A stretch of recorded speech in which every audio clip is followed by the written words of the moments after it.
حضور علیہ الصلوۃ والسلام کی سیرت طیبہ میں کچھ شخصیات ایسی ہیں جن کا بہت گہرا تعلق آپ صلی اللہ علیہ وسلم کے ساتھ ہے۔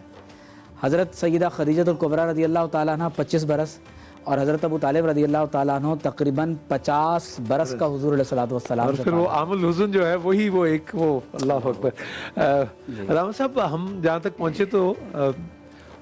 حضرت ابو طالب نے نکاح جو ہے وہ نبی کریم صلی اللہ علیہ وآلہ وسلم اور ام المومنین حضرت خدیجہ الکبریٰ سلام اللہ علیہا کا نکاح ہے، اور آپ نے جو بتایا تھا وہ کتنا مقرر آپ جو کہہ رہے تھے 500 درہم 500 درہم۔ اچھا جی، اب یہ جو رفاقت ہے، ایسی تو رفاقت کوئی تاریخ مطلب تا قیامت ایسی مثال نہیں ملتی۔ انکنڈیشنل لو سے بھی یہ کوئی بڑی چیز ہے، آپ کیا کہیں گے؟ بسم اللہ الرحمن الرحیم۔ حقیقت عمل یہی ہے، اس لیے کہ جب نبی پر زمین پر رسول اللہ سے افضل کوئی بشر پہلے نہیں آیا تو پھر ظاہر سی بات ہے کہ وہ رفاقتیں سبحان اللہ، وہ جو ایک مقناطیسی روحانی کیفیت ہے وہ ہونی بھی نہیں ہے۔ چنانچہ روئے زمین پر ابھی میں ایک روایت پڑھ رہا تھا کہ خود مولا متقیان نے ایک جملہ فرمایا، فرماتے ہیں کہ لم یجمع فی بیت واحد الاسلام، زمین پر روئے زمین پر ایک ہی گھر میں اسلام ایک ہی گھر میں جمع تھا، پورے روئے زمین پر پلینٹ پر ایک گھر تھا جس میں اسلام تھا، اس میں ایک خود رسول اللہ موجود تھے، فرماتے ہیں ایک حضرت خدیجہ تھی وَأَنَا ثَالِثُهُمَا، اور ان میں کا تیسرا میں تھا، اسلام گویا کہ اس گھر میں وہاں پڑھ رہا تھا۔ جیسے فرمایا آپ نے جی، تو اس کے حوالے سے پھر یہ ہے کہ جناب میں نے تفصیل سے گفتگو میں ڈاکٹر صاحب کی استفادہ ہوا کہ جس طریقے سے بیان فرمایا کہ وہ جو بشارت تھی، وہ جو جناب خدیجہ یعنی گویا انتظار میں تھی، وہ جو بشارت پڑھتی چلی آئیں، کتابوں میں آتی رہی، اور ایک چیز جو ان کی سیرت میں واضح نظر آتی ہے وہ یہ ہے کہ اس دعوت کو قبول کرنے میں عناد نہیں تھا، کسی قسم کا کوئی پس و پیش نہیں تھا، وہ تو منتظر تھی کہ کب نور نبوت نظر آئے اور وہ اسے قبول فرمائے۔ چنانچہ یہ رفاقت جو ہمیں نظر آتی ہے، آپ دیکھیے کہ نبی اکرم کی کفالت میں ابو طالب علیہ السلام نے کتنی کفالت فرمائی، حضرت خدیجہ جب آتی ہیں تو آپ نے اپنے مال کو ان کے لیے وقف فرمایا، اور پھر صرف مال وقف کر دینا نہیں، خود آپ کا وہ جو ایک ان کے ساتھ یوں کہیے کہ نفسانی کردار تھا، کس طریقے سے آپ ان کو ان کی مینٹیلٹی کو ان کے سوچ کو سمجھ کر ان سے قریب ہو، سپورٹ سسٹم جو بہت بڑی چیز کا نام ہے۔ یعنی گھر میں اگر کوئی آئے شوہر اور اس کی زوجہ ہی اس کے امور کے ساتھ نہ ہو، حضرت نوح اور لوط علیہ السلام کو دیکھیے کتنی تکلیف اٹھانی پڑی کہ ان کی جو زوجات تھیں انہوں نے ہی ان کے ساتھ نہیں دیا۔ چنانچہ نبی اکرم کا خاصہ تھا کہ اللہ سبحانہ و تعالیٰ نے جناب خدیجہ کو بطور امانت آپ کے لیے محفوظ فرمایا۔ میں نے ایک روایت سورہ رعد کی تفسیر میں امام سیوطی کی پڑھی ہے، جس میں امام سیوطی نے لکھا کہ جیسے حضور کی بشارتیں انجیل مقدس میں موجود ہیں، اسی طریقے سے اللہ نے حضرت خدیجہ کی بشارت بھی انجیل میں دی ہوئی ہے۔ امام سیوطی نے سورہ رعد کی تفسیر میں الذین آمنوا وعملوا الصالحات ولہم طوبی وحسن مآب، اس کی تفسیر میں لکھا کہ عیسیٰ علیہ السلام کو مخاطب کر کے اللہ نے فرمایا تھا کہ جو آخری زمانے میں نبی آئے گا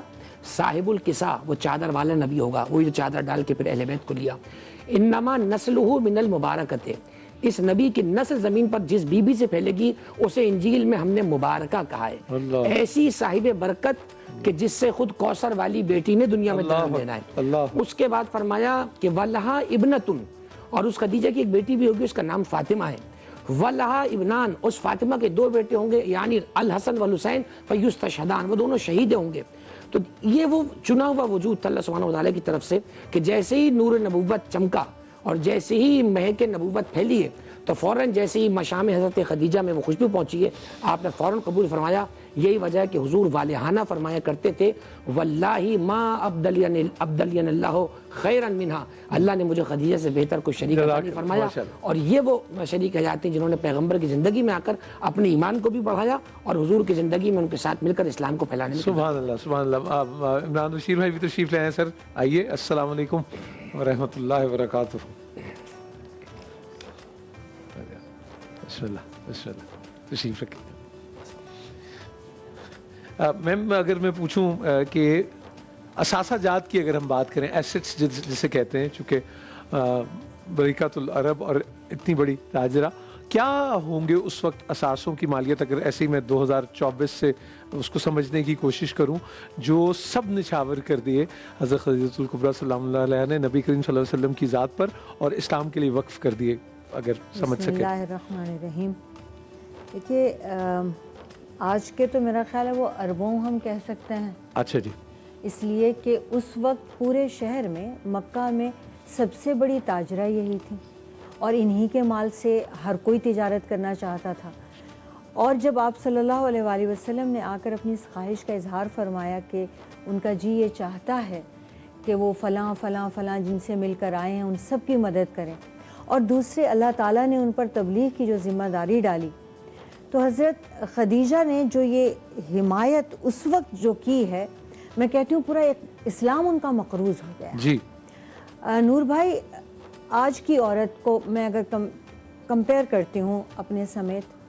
تو چند ایک ہی باتیں ہوتی ہیں، شوہر کا وقت ہوتا ہے، پیسہ ہوتا ہے، جس کی وجہ سے تھوڑی بہت ناچاکی گھر میں ہو سکتی ہے۔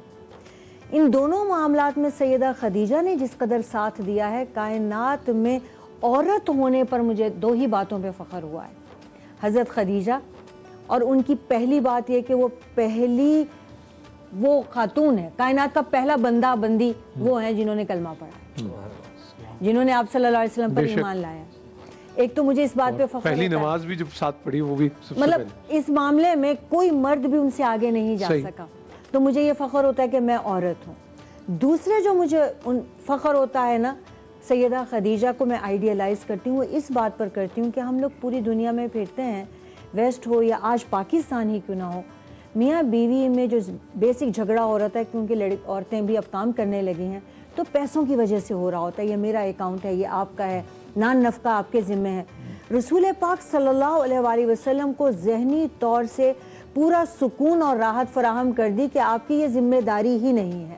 آپ پورا اپنا وقت اپنا آپ اللہ کو دے دیجئے، اور خود بھی چھوڑ دیا سب۔ اور دیکھیے نا، سارا پورا صحن انہوں نے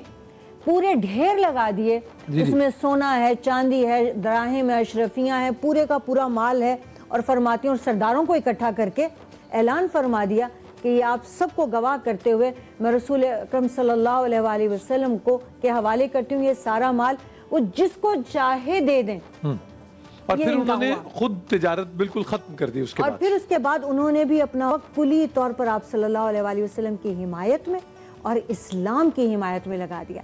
حضرت عائشہ رضی اللہ تعالی عنہ فرماتی ہیں، جتنے محبت لاڈ پیار اللہ تعالیٰ کے حبیب نے ان کو دیا، وہ مثال ہے اور سب کو معلوم ہے۔ فرماتی ہیں کہ مجھے کبھی کسی سے رشک نہیں ہوا سوائے سیدہ خدیجہ کے، اور ایک بار میں کہہ بیٹھی آپ صلی اللہ علیہ وآلہ عمر بھائی نے وسلم سے، ذکر کیا بالکل، تو آپ نے فرمایا کہ خدیجہ سے بہتر کوئی ہو کیسے سکتے ہیں۔ اب وہ اور انہوں نے اس وقت میرا ساتھ دیا جب ہر کوئی انکار کا اور اور تکذیب کر رہا۔ مجھے جو دوسرا فخر ہوتا ہے ان پر، وہ یہ اس بات کا کہ جب حضرت محمد صلی اللہ علیہ وآلہ وسلم کو جنت کا مشاہدہ کرایا گیا، اور اللہ تعالیٰ نے انہیں جنت میں ایک محل دکھایا جو موتیوں سے بنا تھا، مرجان، یاقوت اور اس پہ زمرد جڑے ہوئے تھے دیواروں پہ، اور انہیں دکھایا گیا کہ یہ سیدہ خدیجہ کا محل ہے۔ اللہ، تو وہ ایک محل جس کی زیارت کرائی گئی آپ صلی اللہ علیہ وآلہ وسلم کو معراج کی رات جنت کا جب مشاہدہ کرایا گیا، وہ سیدہ خدیجہ کا تھا، وہ بھی ایک عورت کا۔